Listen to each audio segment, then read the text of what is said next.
Once we had this knowledge of the power of money working for us, he wanted us to be financially smart and not let anyone or anything push us around. If you're ignorant, it's easy to be bullied. If you know what you're talking about, you have a fighting chance. That is why he paid so much for smart tax accountants and attorneys. It was less expensive to pay them than to pay the government. His best lesson to me was, be smart and you won't be pushed around as much. He knew the law because he was a law-abiding citizen and because it was expensive to not know the law.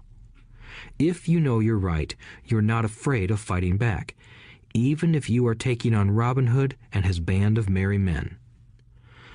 My highly educated dad always encouraged me to land a good job with a strong corporation. He spoke of the virtues of working your way up the corporate ladder. He didn't understand that, by relying solely on a paycheck from a corporate employer, I would be a docile cow ready for milking. When I told my rich dad of my father's advice, he only chuckled. "Why not own the ladder?" was all he said. As a young boy, I did not understand what Rich Dad meant by owning my own corporation. It was an idea that seemed impossible and intimidating.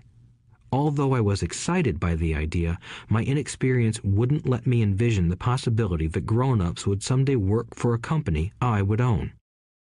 The point is that, if not for my rich dad, I would have probably followed my educated dad's advice. It was merely the occasional reminder of my rich dad that kept the idea of owning my own corporation alive and kept me on a different path. By the time I was 15 or 16, I knew I wasn't going to continue down the path my educated dad recommended. I didn't know how I was going to do it, but I was determined not to head in the direction most of my classmates were heading. That decision changed my life.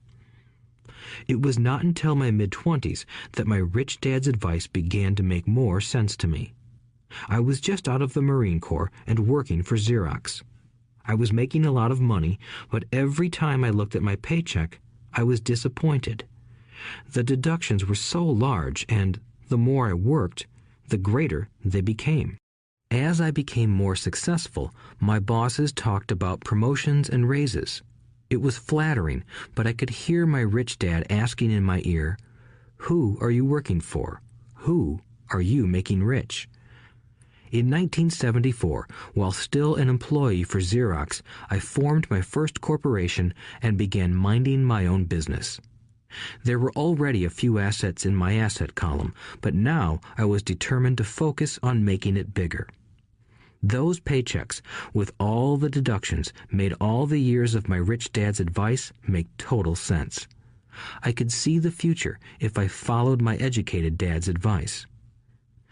Many employers feel that advising their workers to mind their own business is bad for business.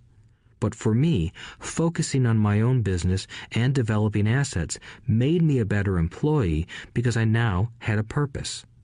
I came in early and worked diligently, amassing as much money as possible so I could invest in real estate. Hawaii was just set to boom, and there were fortunes to be made.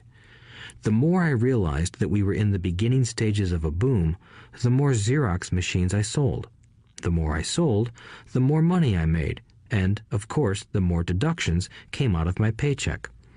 It was inspiring. I wanted out of the employee trap so badly that I worked even harder so I could invest more. By 1978, I was consistently one of the top 5 salespeople at the company. I badly wanted out of the rat race. In less than 3 years, I was making more in my real estate holding corporation than I was making at Xerox, and the money I was making in my asset column in my own corporation was money working for me, not me pounding on doors selling copiers. My rich dad's advice made much more sense. Soon, the cash flow from my properties were so strong that my company bought me my first Porsche. My fellow Xerox salespeople thought I was spending my commissions. I wasn't. I was investing my commissions in assets. My money was working hard to make more money. Each dollar in my asset column was a great employee, working hard to make more employees and buy the boss a new Porsche with before-tax dollars. I began to work harder for Xerox. The plan was working, and my Porsche was the proof. By using the lessons I learned from my rich dad, I was able to get out of the proverbial rat race at an early age. It was made possible because of the strong financial knowledge I had acquired through Rich Dad's lessons. Without this financial knowledge, which I call financial intelligence or financial IQ, my road to financial independence would have been much more difficult. I now teach others in the hope that I may share my knowledge with them. I remind people that financial IQ is made up of knowledge from 4 broad areas of expertise.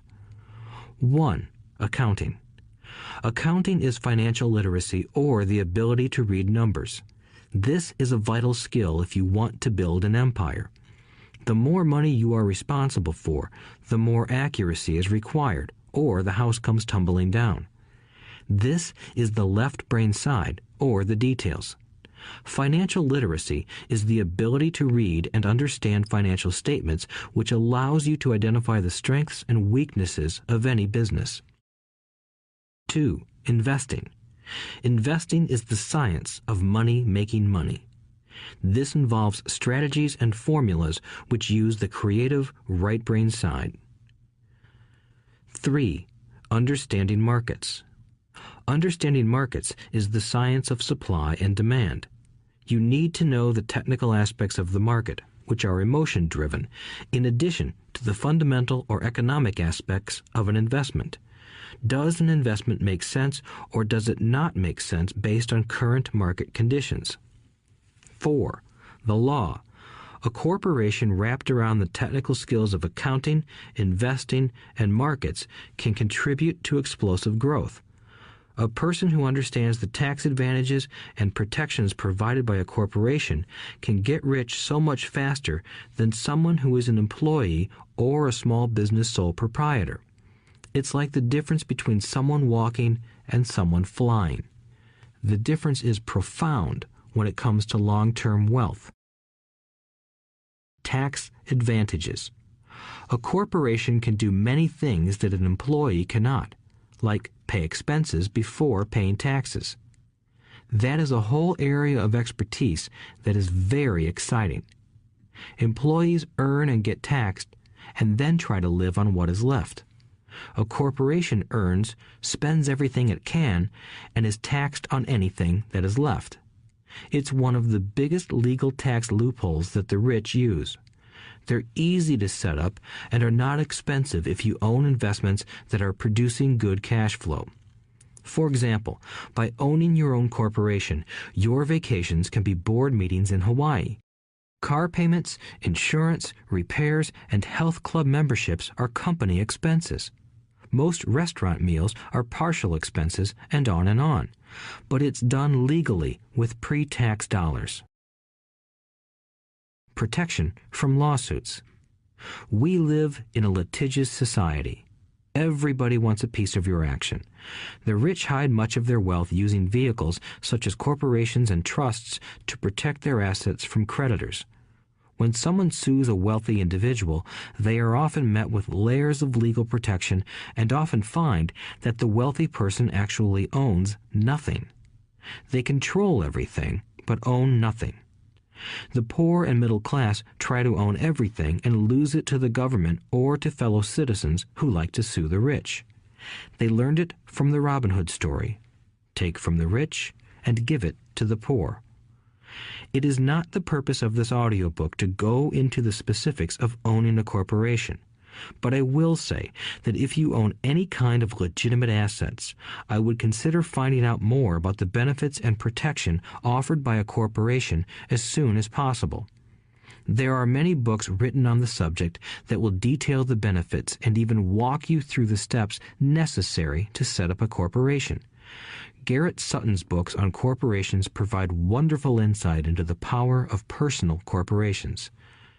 Financial IQ is actually the synergy of many skills and talents.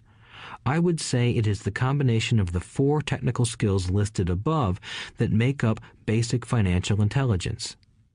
If you aspire to great wealth, it is the combination of these skills that will greatly amplify your financial intelligence.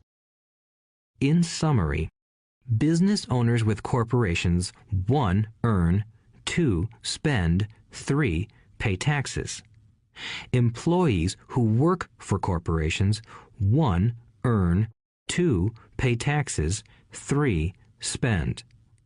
As part of your overall financial strategy, I recommend that you learn about the protection that legal entities can provide for businesses and assets. Chapter 5. Lesson 5. The rich invent money. Often in the real world, it's not the smart who get ahead, but the bold. Last night, I took a break from writing and watched a TV program on the history of a young man named Alexander Graham Bell. Bell had just patented his telephone and was having growing pains because the demand for his new invention was so strong. Needing a bigger company, he then went to the giant at that time, Western Union, and asked them if they would buy his patent and his tiny company. He wanted $100,000 for the whole package. The president of Western Union scoffed at him and turned him down, saying the price was ridiculous. The rest is history. A multi-billion-dollar industry emerged, and AT&T was born. The evening news came on right after the story of Alexander Graham Bell. On the news was a story of another downsizing at a local company. The workers were angry and complained that the company ownership was unfair. A terminated manager of about 45 years of age had his wife and 2 babies at the plant and was begging the guards to let him talk to the owners to ask if they would reconsider his termination. He had just bought a house and was afraid of losing it. The camera focused in on his pleading for all the world to see. Needless to say, it held my attention. I have been teaching professionally since 1984. It has been a great experience and a rewarding one. It is also a disturbing profession, for I have taught thousands of individuals, and I see one thing in common in all of us, myself included. We all have tremendous potential, and we all are blessed with gifts. Yet the one thing that holds all of us back is some degree of self-doubt.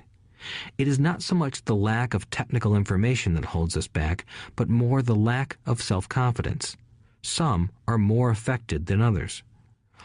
Once we leave school, most of us know that it is not so much a matter of college degrees or good grades that count. In the real world, outside of academics, something more than just grades is required. I have heard it called many things: guts, chutzpah, balls, audacity, bravado, cunning, daring, tenacity, and brilliance.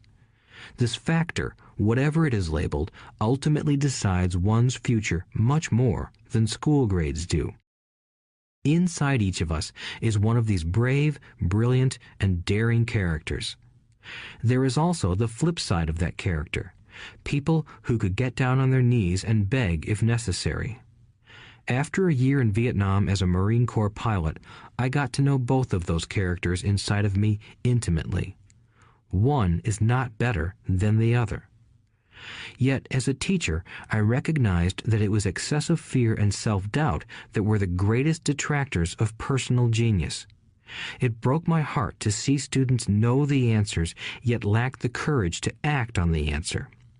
Often in the real world, it's not the smart who get ahead, but the bold. In my personal experience, your financial genius requires both technical knowledge as well as courage. If fear is too strong, the genius is suppressed. In my classes, I strongly urge students to learn to take risks, to be bold, and to let their genius convert that fear into power and brilliance. It works for some and just terrifies others. I have come to realize that for most people, when it comes to the subject of money, they would rather play it safe. I have had to field questions such as, why take risks? Why should I bother developing my financial IQ? Why should I become financially literate? And I answer, just to have more options. There are huge changes up ahead. In the coming years, there will be more people just like the young inventor Alexander Graham Bell. There will be 100 people like Bill Gates and hugely successful companies like Microsoft created every year all over the world. And there will also be many more bankruptcies, layoffs, and downsizings. So why bother developing your financial IQ? No one can answer that but you. Yet I can tell you why I myself do it. I do it because it is the most exciting time to be alive. I'd rather be welcoming change than dreading change. I'd rather be excited about making millions than worrying about not getting a raise.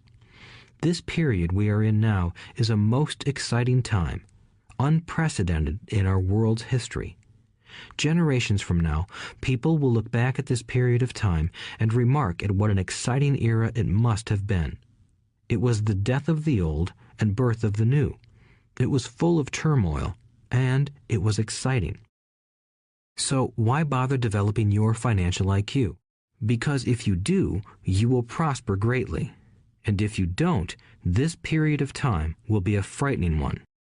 It will be a time of watching some people move boldly forward while others cling to worn-out life preservers. Land was wealth 300 years ago, so the person who owned the land owned the wealth. Later, wealth was in factories and production, and America rose to dominance. The industrialist owned the wealth. Today, wealth is in information, and the person who has the most timely information owns the wealth. The problem is that information flies around the world at the speed of light. The new wealth cannot be contained by boundaries and borders as land and factories were. The changes will be faster and more dramatic. There will be a dramatic increase in the number of new multimillionaires. There also will be those who are left behind. I find so many people struggling today, often working harder, simply because they cling to old ideas. They want things to be the way they were, and they resist change. I know people who are losing their jobs or their houses, and they blame technology or the economy or their boss. Sadly, they fail to realize that they might be the problem. Old ideas are their biggest liability. It is a liability simply because they fail to realize that while that idea or way of doing something was an asset yesterday, yesterday is gone. One afternoon, I was teaching how to invest using a board game I had invented, Cash Flow, as a teaching tool. A friend had brought someone along to attend the class. This friend of a friend was recently divorced, had been badly burned in the divorce settlement, and was now searching for some answers. Her friend thought the class might help. The game was designed to help people learn how money works. In playing the game, they learn about the interaction of the income statement with the balance sheet. They learn how cash flows between the two and how the road to wealth is through striving to increase your monthly cash flow from the asset column to the point that it exceeds your monthly expenses. Once you accomplish this, you are able to get out of the rat race and out onto the fast track. As I have said, some people hate the game, some love it, and others miss the point. This woman missed a valuable opportunity to learn something. In the opening round, she drew a doodad card with the boat on it. At first, she was happy. "Oh, I've got a boat." Then, as her friend tried to explain how the numbers worked on her income statement and balance sheet, she got frustrated because she had never liked math. The rest of her table waited while her friend continued explaining the relationship between the income statement, balance sheet, and monthly cash flow.